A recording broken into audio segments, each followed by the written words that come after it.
નમસ્કાર દોસ્તો, કેમ છો મારા અમદાવાદીઓ? મને આશા છે કે તમે બધા એકદમ મજામાં હશો અને તમે સાંભળી રહ્યા છો અમદાવાદ શહેરનું સૌપ્રથમ સામુદાયિક રેડિયો સ્ટેશન એટલે કે રેડિયો નઝરી 107.8 આવાજ અમારી.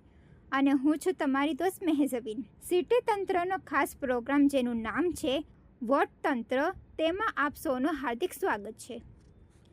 તો આજના ખાસ એપિસોડમાં આપણે વાત કરવાના છીએ ચૂંટણી વિશે.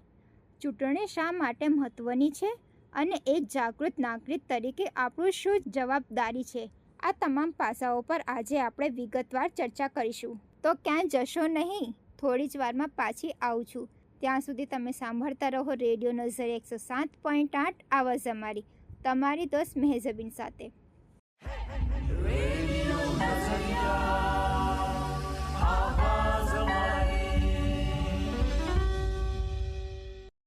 વેલકમ ટુ રેડિયો નઝરી 107.8 આવાજ અમારી પર હું છું તમારી દોસ્ત મેહઝબીન અને સિટી તંત્રનો ખાસ પ્રોગ્રામ વોટ તંત્રમાં એકવાર ફરી તમારું હાર્દિક સ્વાગત છે. તો દોસ્તો, જેમ આપણે વાત કરી રહ્યા છીએ ચૂંટણી વિશે, તો ચાલો હવે માત્ર સ્ટુડિયોમાં બેસીને ચર્ચા કરવાનો બદલે સીધા જઈએ મેદાનમાં. સમય બગાડ્યા વગર મળીએ આપણા શહેરના જાગૃત નાગરિકોને. તેઓના માટે આ ચૂંટણીનું શું મહત્વ છે?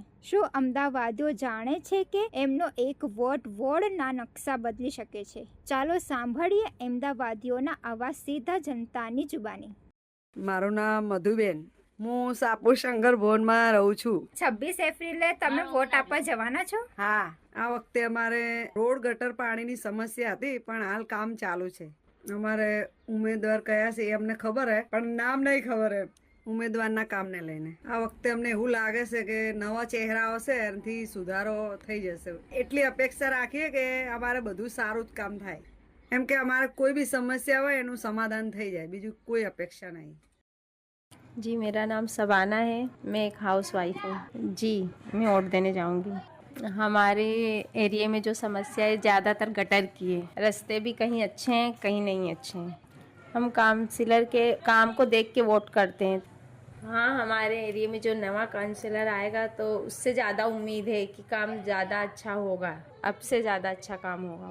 जो नवा काउंसिलर आएगा उससे ज़्यादा उम्मीद है कि वो गटर की समस्याएं जो अच्छा समाधान करे, रास्ते, गटर, पानी को भी कोई शिकायत का मौका ना दे, ये सब की ज़्यादा उम्मीद है उससे. जो नवा काउंसिलर आए उससे ये उम्मीद है कि हमारी एक ही अर्जी में सुनवाई हो जाए, हमें बार बार अर्जी करना ना पड़े, दूसरी बार शिकायत का मौका ना आए. बार बार अर्जी डालने पे आते हैं यहाँ पर, उससे यही उम्मीद लगाते हैं कि एक ही अर्जी में सारी समस्याओं का समाधान हो जाए. वोट देना ज़रूरी है, वो वोट देने जाएं ताकि हम जिसको जिताना चाहते हैं, जो हमें ठीक लगता है वो ताकि जीत. મારું નામ મહેશ છે, હું વોટ આપવા જવાનો છું. મારા વિસ્તારમાં સૌથી મોટો મુદ્દો રસ્તા, ગટર અને પાણીની સમસ્યાઓ છે. હું ઉમેદવારના કામ જોઈને વોટ આપું છું. મારા વિસ્તારમાં નવા કાઉન્સિલ આવે તો મને લાગે છે કે મારા વિસ્તારના કામમાં સુધારો આવશે. મારા વિસ્તારમાં નવા કાઉન્સિલ આવશે તો મારે એમના પાસેથી એ અપેક્ષાઓ છે કે મારા વિસ્તારમાં જે સમસ્યાઓ છે તેને જલ્દીથી જલ્દી કામ કરી આપે અને કોઈ પણ સમસ્યાઓ હોય તો એકવાર અરજી આપવાથી તે સમસ્યાનું સમાધાન થઈ જાય. મારું નામ જડીબેન રાજુભાઈ પરમાર, શાહપુર શંકર ભવનમાં રહું છું. ચાલીનું નામ રામાપીરની ચાલી. 26 એપ્રિલે તમે વોટ આપવા જવાના છો?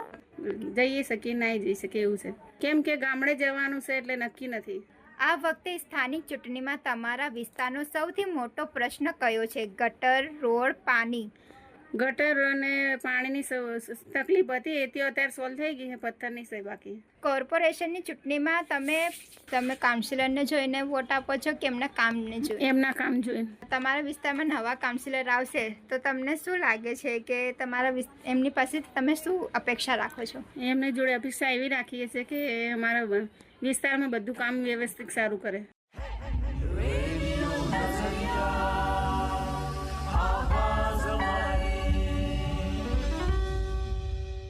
તો દોસ્તો, સાંભળ્યું ને તમે?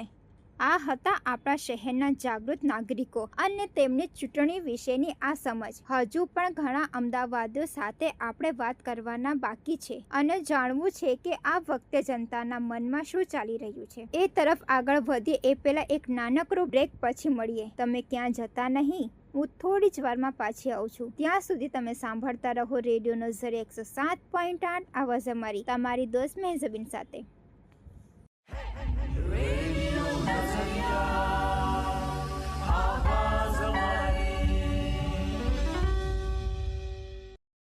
વેલકમ બેક દોસ્ત. તમે સાંભળી રહ્યા છો રેડિયો નઝર 107.8 આવાજ અમારી, અને હું છું તમારી દોસ્ત મેહઝબીન. તમે સાંભળી રહ્યા છો સિટી તંત્રનો ખાસ પ્રોગ્રામ વટતંત્ર, તમારા મનપસંદ રેડિયો સ્ટેશન રેડિયો નઝર 107.8 આવાજ અમારી પર. હું છું તમારી દોસ્ત મેહઝબીન.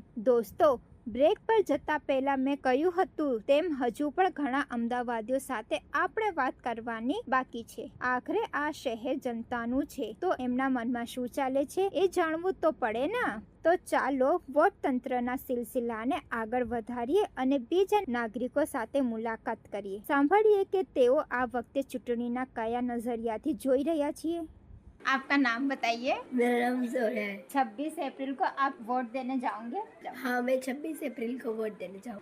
गटर की समस्या है, पानी की और रास्ते चलने की और कीचड़ वीचड़ की, गटर की. अगर आप के विस्तार में कोई नवा काउंसिलर आता है तो आप उनसे क्या अपेक्षा रखते हो? काउंसिलर आए, समस्याओं का बार बार हमें अर्जी देने ना जाना पड़े और बार बार धक्के ना खाना पड़े, एक बार में बोले तो हो जाए. आप वोट देने जाते हो तो काउंसिलर को देख के वोट करते हो कि काउंसिलर के जो काम को देख के वोट करते हो? काउंसिलर के काम को देखकर वोट. आपका नाम बताइए. मेरा नाम शिरीन है. आप 26 अप्रैल को वोट देने जाएंगे? हाँ, जरूर वोट देने जाऊंगी. मैं 18 साल की हो चुकी हूँ, मेरे पास वोटर आईडी भी है, तो मुझे अधिकार है वोट देने के लिए. आपके विस्तार में सबसे बड़ी समस्या कौन सी है? देखिए, समस्या की बात करने जाए तो समस्या तो बहुत सारी है, लेकिन सबसे बड़ी जो समस्या है वो गटर की है. गटर भर जाती है, बार बार भर जाती है. आप वोट देने चाहते हो तो आप काउंसिलर को देख के वोट करते हो कि उनके काम को देख के वोट करते हो? देखिए, जाहिर सी बात है, इंसान कैसा काम करता है वो देख के ही वोट किया जाता है. और अभी तक ये तो मेरा पहला वोट है, तो मैं इस वोट से सीखूंगी कि आगे कैसे करना है. लेकिन मैंने मेरे घर के बड़ों को देखा है बातचीत करते हुए, वो हमेशा से काउंसलर किस तरीके का काम करता है उस पे डिपेंड करके वोट दिए जाते हैं. अगर आपके विस्तार में कोई नवा काउंसलर आ रहा है और वो 5 साल यहाँ पे रहेगा तो आप वो 5 साल उनसे क्या उम्मीद रखते हो? मैं इतनी उम्मीद रखना चाहूँगी, जो भी काउंसलर वोटिंग से जीतेगा उनसे ये उम्मीद रखना चाहूँगी, एरिया में जिस सबके जो भी सबसे ज़्यादा तो समस्याएं है उस पर ध्यान दे. जैसे गटर हो गई, लाइट के थोड़े थंबले लगा दिए, ग्रीनरी डेवलप करने के लिए उसका कुछ कर सकते हैं. अभी बारिश में मच्छर बहुत हो जाते हैं, तो उसके रिलेटेड अगर कुछ भी काम काउंसलर हमारे एरिया में कर पाए तो बहुत अच्छा रहेगा. अगर आपके विस्तार में कोई नवा काउंसलर आता है तो क्या आपको ऐसा लगता है कि आपके विस्तार की जो समस्या है उसमें कुछ काम में सुधार होगा? देखो, वो तो अभी जब काउंसलर आएगा तभी पता चलेगा कि वो कर पा रहा है कि नहीं कर पा रहा है. जो लोग वोट देने नहीं जाते तो आप उनको क्या मैसेज देना चाहोगे रेडियो नजरिया की तरफ से? देखिए, रेडियो नज़रिया की तरफ से मैं सभी को ये बताना चाहती हूँ कि हम भारत के निवासी हैं, ये हमारा एक अहम अधिकार है. वोटर आईडी सबके पास है, तो उसका यूज़ ही है वोट देना. और हमारा देश लोकशाही देश है, तो हमको हक है वोट देने का और नेता हमारे पसंद का चुनने का. तो जो लोग वोट नहीं देते हैं उनको वोट ज़रूर देना चाहिए.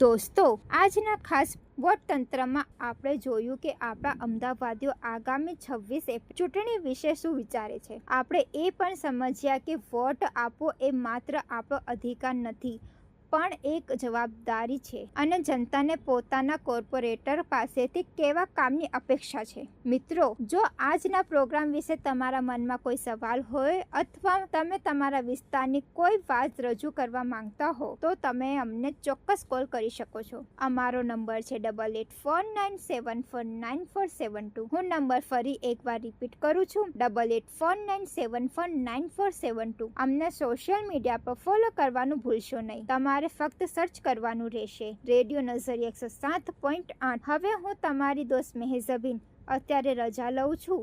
નવા મુદ્દા સાથે ફરી મળીશ. ત્યાં સુધી તમે સાંભળતા રહો રેડિયો નઝર 107.8 આવાજ અમારી. નમસ્કાર.